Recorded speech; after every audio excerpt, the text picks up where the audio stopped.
40 аварирали електропровода в страната. Подобна авария не ни е сполетявала. Какви са причините и как можем да се справим с бедствието? Сега ще говорим с бившият шеф на КЕВР Ангел Семерджиев. Добро утро! Добро утро! Първо, искам да кажа добро утро на всички ваши зрители и да пожелая на бедстващите в района на Родопите колкото се може по-бързо да се достигне до отдалечените селища и да се възстанови електроподаването. Също така трябва да признаем и големите усилия, които се полагат от спасителните екипи, солидарността, която се проявява в района. Така че аз съм оптимист, въпреки екстремалните условия, хората ще се справят в района. Дай Боже да няма жертви и пострадали. Последната прогноза, дали споделяте, че до 3-4 дни проблемът с тока ще бъде изчистен в цялата страна? Сега, по принцип, нещата трябва да се разглеждат на етапи. Най-важно е възстановяването на високоволтовите линии, което е изключително важно от гледна точка на захранването на големите градове. Обикновено малките отдалечените селища при всеки такъв подобен климатичен проблем, те обикновено са проблематични заради големите разстояния, високото надморско ниво и невъзможността да се достигне до тези далекопроводи заради непочистени пътища. Така че проблема, основният, който трябва да се решава, са високоволтовите електропроводи на ЕСО, на системния оператор. Можем ли да говорим все пак за някакво конкретно време, в което прогнозно ще може да се реши този проблем? Например, във връзка с това, което казахте, Радан и зоните на Мадан и Рудозем ще бъдат още 2 седмици без ток, което предполагам много страшно за хората. В зоните ще има селища още, може би, няколко дена без захранване, но големите градове, според това, което чувам, вече са захранени и това е нормално. Възстановяват се високоволтовите електропроводи. Сега, тук особеността е, че единствено в този район на страната имаме точно такава ситуация. Точно такъв тип електропроводи, особено 110 киловолтовите, които минават през планински райони. И тук от всички последни обсъждания, последните дни особено, се очерта ясния проблем. Това е споделено даже не само от мен, от всички експерти, че основният проблем са падащите дървета в недостатъчно широките просеки. Чия е отговорността за тези падащи дървета, да попитаме в такъв случай? ФРП-тата ли е причината? Значи не само в ФРП-тата, и електросистемния оператор, разбира се, е важно, тъй като и неговите линии са били прекъснати от падащи дървета. Проблемите са и субективни, и обективни. Аз имах възможността вече да го кажа. Имам предвид субективни до толкова, доколкото екипите, които трябва да поддържат трасетата, не са се съобразили с евентуални такива климатични условия, при които особено иглолистната дървесина на скатове може да припадане, да прекъсне електропровода. Аз не искам да се пускам в детайли. Аз сами не съм толкова голям специалист, колкото хората, които поддържат тези линии, но факта, че е допуснато това да се случи, означава, че наистина някой, може би, конкретно не си е свършил работата, независимо от това, че обстановката и климатичната, и самите далекопроводи са уникални в тази част на България. Те минават през гористи местности и с стръмни скатове понякога, така че има условия за това, което се случи. Проблема е, че това се случи не в единични случаи, ами се случи на много места с последващи такива падания на дървета. Така че очевидно има проблем. По отношение на обективните причини трябва наистина да се преразгледа и действащото законодателство за възможността да се разширят тези просеки, защото ако това не се случи на следващия тест, който ни зададе природата, пак няма да го издържим. Ами, има съответни... Аз мисля, че не е сега момента в детайли да се впускаме, но има някои ограничения по отношение на ширината на тези просеки, които трябва да бъдат преодолени.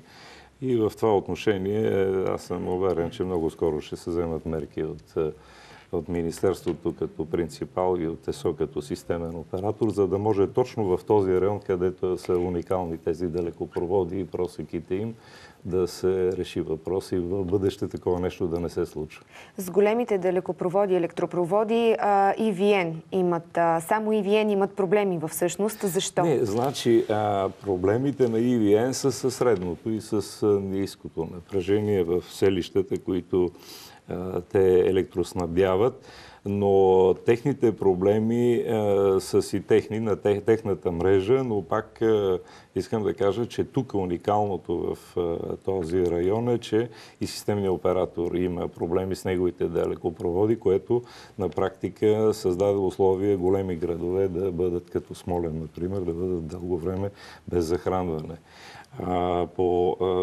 Например, ако направим сравнение с авариите, които се случват в районите на ЧЕЗ и на Енергопро, там наистина е стандартният случай при такива климатични условия, отдалечени малки селища, имат проблеми с електроснабдяването, тъй като тези линии наистина са в гористи местности с труден достъп, планински условия, така че е трудно при тия условия да се поддържа и възстановява такива линии.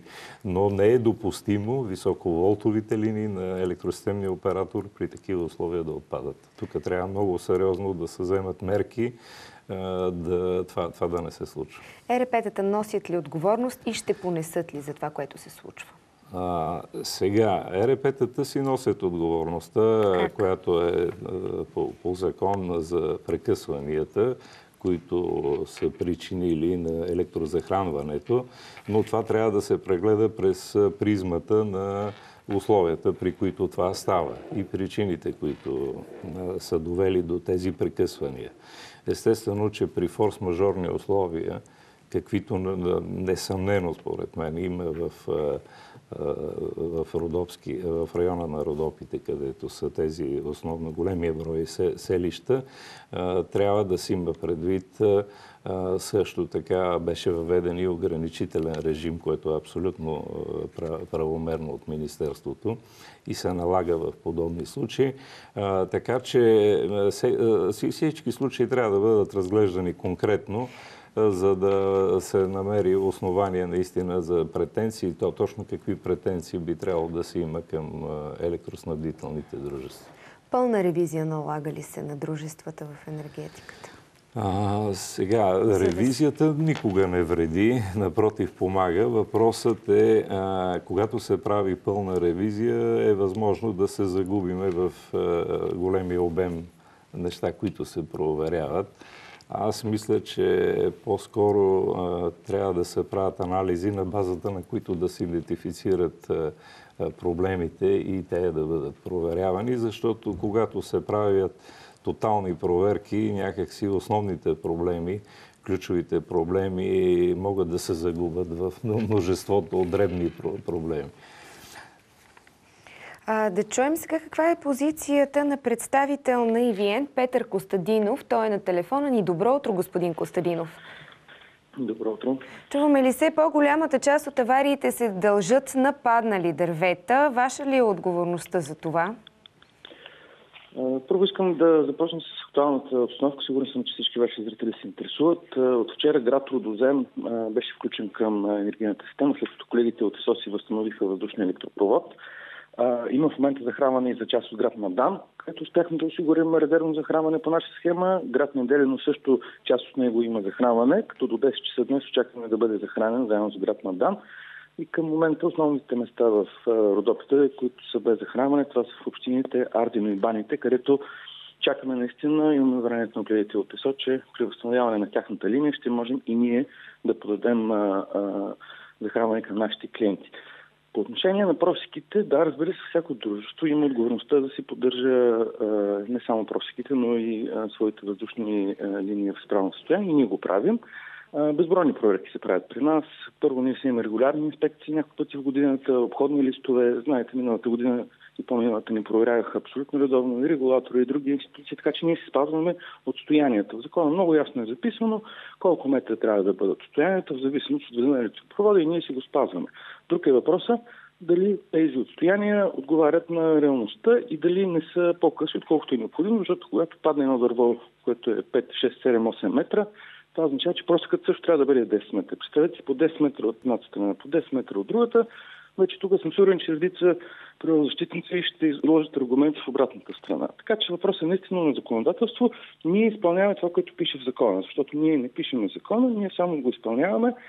Факта, че има такава масовост на падналите дървета, показва, че проблема е общ. Не е въпрос да търсим сега кой, какво, как.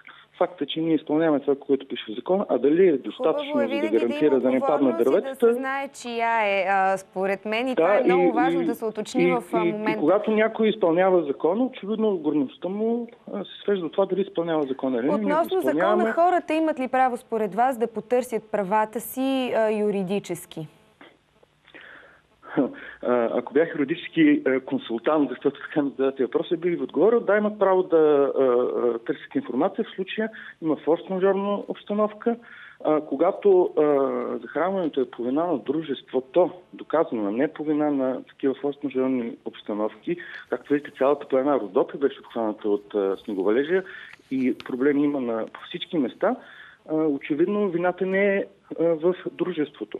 Дружеството има отговорността да възстанови максимално бързо захранването и, както споменах преди малко, има успехи и остават все малко местата, които са с проблеми за захранване. Едно от обвиненията към вас, ако ми позволите да цитираме това, че не влагате средства в инфраструктура и сте съкратили екипите си. Вярно ли е това? Много добър въпрос, защото ние от 3 години твърдиме, че средствата, които се определят от регулатора всяка година, които ние можем да инвестираме, намалят до минимум. И наистина последните 2 години, бих казал и 3, такива са настроенията в страната, бих казал, че се предпочита да се задържа цената на електроенергията поносима спрямо социалното положение, се прави компромис с средствата, които компаниите могат да инвестират в развитие на мрежата. Ние инвестираме до там, доколкото да можем да поддържаме мрежата в едно, бих казал, приемливо състояние последните години, но факта е, че много тези тези линии ще да бъдат под земята вкарани, ако ние имахме достатъчно средства да инвестираме в мрежата последните години. Това е наистина добър дебат. За съжаление, така излезе на гърба на клиентите, но показва, че когато не се инвестира и когато на компаниите не се осигуряват средства да инвестират всяка година, ефектът при една такава голяма буря, виждате колко е негативен. Останете на линия, моля ви, господин Семерджиев. Имате ли какво да добавите, да коментирате по това? Да, сега по отношение на просеките, че законово те са ограничени като ширина и това не е достатъчно в някои райони, което се видя на този тест, който ни постави природата. Въпросът е такъв, ако някой е виждал този проблем, поставил ли го, търсил ли е решение, защо трябваше да се случи, за да го установиме, и то ръководители на дружествата сега установяват един проблем, който очевидно те може би са предполагали, че го има. Така че ако трябва да търсим проблема, то е в това, че ако някой е видял проблем и не е алармирал за това, че има проблем, не е търсил решение, също е някакъв тип вина. И тук трябва да бъдат анализите на Министерството в тази посока, защо тези проблеми не са били повдигнати и търсено решение преди това да се случи. Сега по отношение на инвестициите извинявам се, още един коментар. Да, разбира се, винаги една мрежа може да бъде направена по-сигурна, като се смени въздушните линии с подземни кабели. Разбира се, това са скъпи инвестиции, те се правят и трябва да се правят във времето, но това трябва да се прави наистина по точно определен план и там, където е необходимо и икономически обосновано, защото големите градове това е обосновано и това се прави, затова няма кабели, които да падат и да има проблеми, но в такива отдалечени райони, горски, планински, основният проблем е линиите да бъдат в такова състояние и такива условия на просеките, че такива неща неща да не се случват. Господин Костадинов, чуваме ли се? Защо не сте сигнализирали за проблемите предварително? Вие защо разбрахте, че не сме сигнализирали? Разбира се, че сме сигнализирали. За съжаление, енергийните компании все още нямат право на законодателна инициатива да внасяме законопроекти, така че на комисии, парламентарни, при всеки един отчет при такива аварии, защото падането на дървета не е само свързано с тази авария. Ние от последните години поне веднъж на места, и то дори в равнинни райони, където все пак има гористи местности, се случва този ефект и сме сигнализирали винаги и сме го поставили не само ние, а и всички други колеги. Но пак казвам, за съжаление, все още нямаме право на законодателна инициатива, така че да можем да внасяме ние лично законопроекти, можем само да призоваваме. И ето, използвам случай, благодаря ви за въпроса и надявам се и на вашата подкрепа като медии.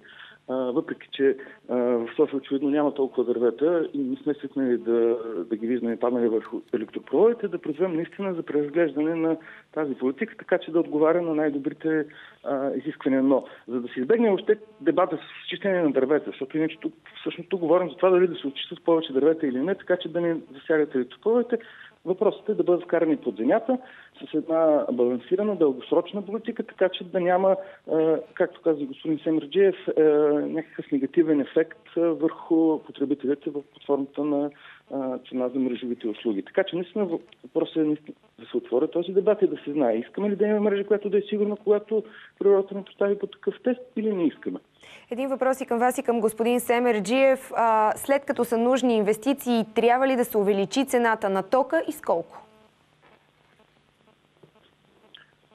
Това сама разбирате, че не мога да кажа. Първо, защото аз не съм ценовик, нямам информация въобще за цялата енергийна система като компания. По-скоро становището на EVN ни интересува относно цената на тока, защото инвестициите трябва да дойдат от някъде, ако не оттам, откъде?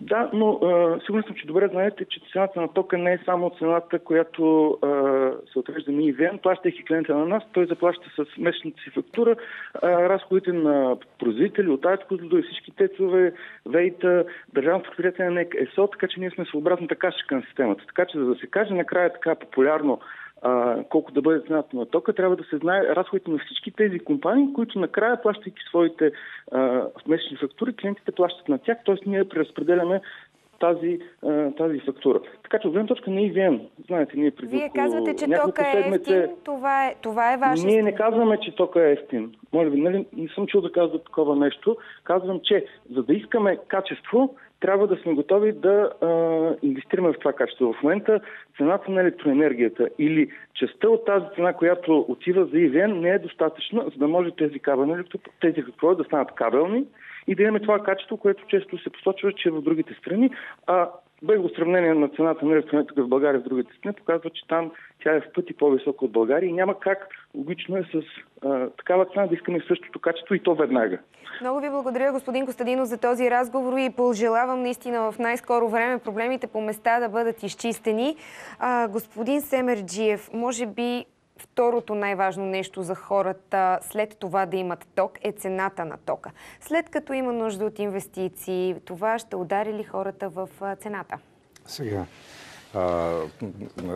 лесният отговор е, че по принцип да, но трябва да се обясни на хората, че и това се обяснява непрекъснато и не мога да разбера защо се пренебрегва от много наблюдатели и наред така наречени експерти, че цената на електроенергията, крайната цена за потребителите, се формира по цялата верига от производство, пренос, разпределение и доставка, като пропускам по-несъществените части. Основният принос за цената на електроенергията има цената за производство. Тя е тази, която определя една значителна част от крайната цена за потребителите. Добавената към тази цена, по която се покрият разходите на ЕРП-тата, аз няма да се пускам в цифри, но тя е незначителна, тя е под 7-8%. Така че проблемът тук е да се търсят решения по цялата верига и не случайно сега се търсят решения с предоговаряне на условията по дългосрочните договори за изкупуване там, където няма регулиране от регулатора за крайната цена. Цената е такава, каквато е била по договорите, когато са подписвани като дългосрочни договори за изкупуване между НЕК и Марица Изток 1 и Марица 3. Така че тук трябва да се гледат всички фактори по веригата.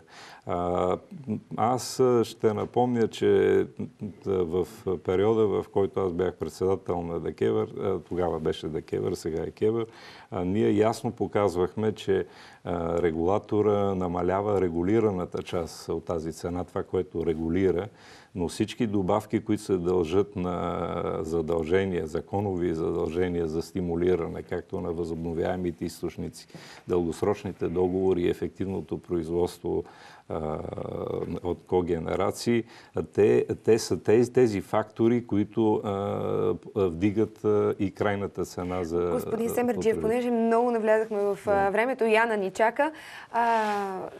Повишаване на цената на тока, съвсем накратко, ще даде ли на ЕРП-тата инвестициите, от които имат нужда?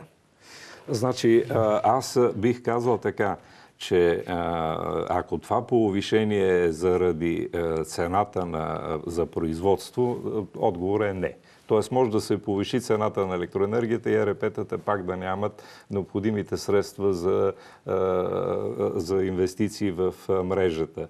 Трябва тази част, която ЕРП-тата получават като цена за разпределение, да е достатъчна, за да могат те да правят инвестиции в мрежата. Благодаря ви много. Наш гост беше бившият шеф на КЕВР Ангел Семерджиев.